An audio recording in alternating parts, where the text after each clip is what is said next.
Moon sale காலை 9 மணியிலிருந்து இரவு 12 மணி வரை. ஜூலை 29 ஒரு நாள் மட்டும்.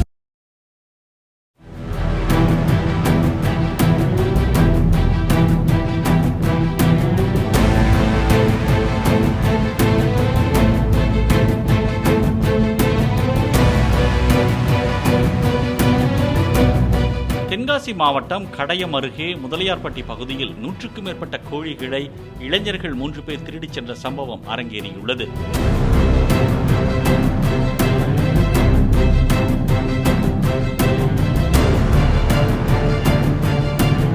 சிசிடிவி காட்சிகளின் அடிப்படையில் அவர்களை காவல்துறையினர் தீவிரமாக தேடி வருகின்றனர்.